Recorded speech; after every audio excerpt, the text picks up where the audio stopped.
That's D-Boy from West Coast Uncensored. How do you like this? I mean, I did this. This is my second one.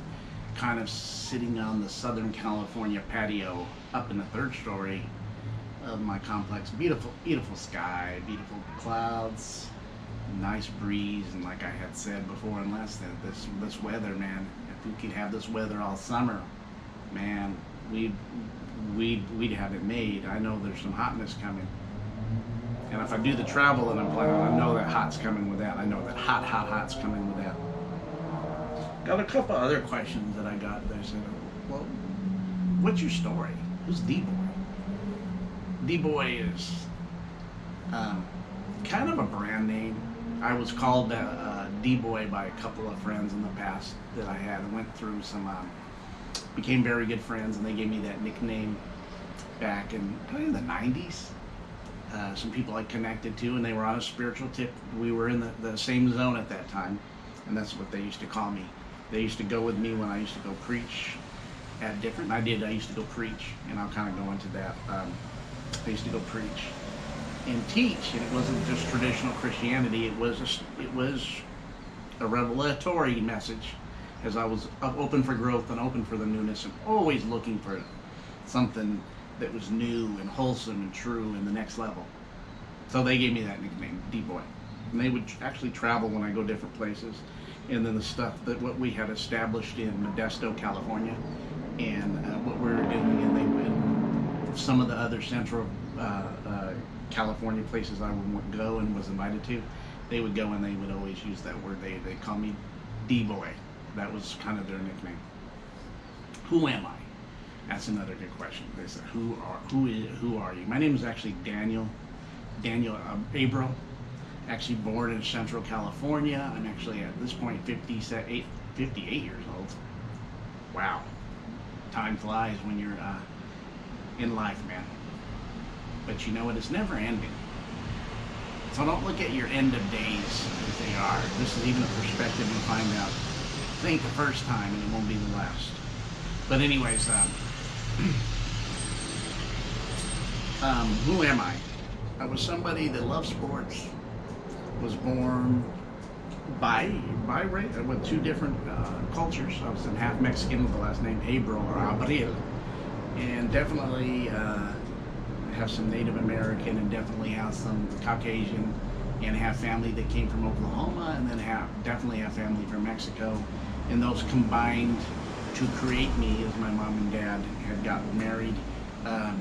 Lived in my early years in Merced, California, found a love for sports, loved sports, played sports, coached sports, and everything else, but also had a mindset of spiritual things, even at a young age. I remember toiling about certain things, even as young as 4 years old, about my thoughts and processes and beliefs.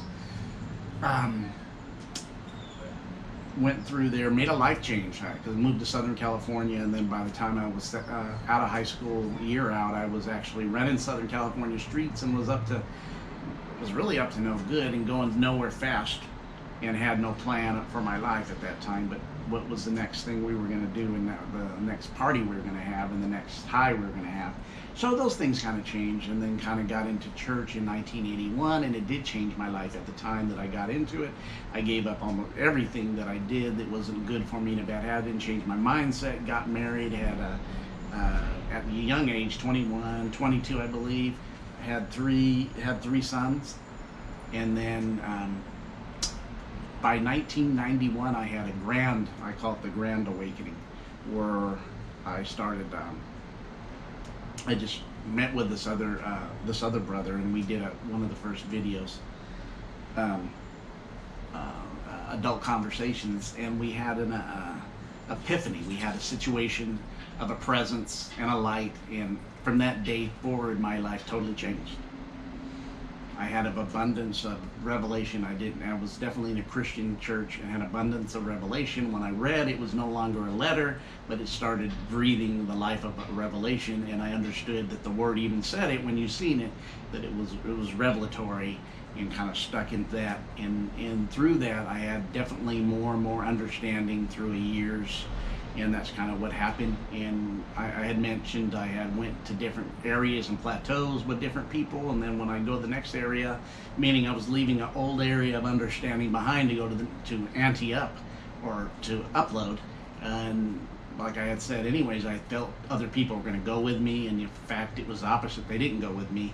I uploaded, and maybe one or two did, and then in 2010, 2011, 2012, I had the biggest jump as I started going into meditation and being open to outside, even though I was definitely busting tradition and busting doctrine and busting dogma out from 91, 92, 93, all the way to 2009, 2010. But this 2011, 2012 pressed it up and anteed up into another way. I went and established a work, a ministry that was definitely not traditional at all.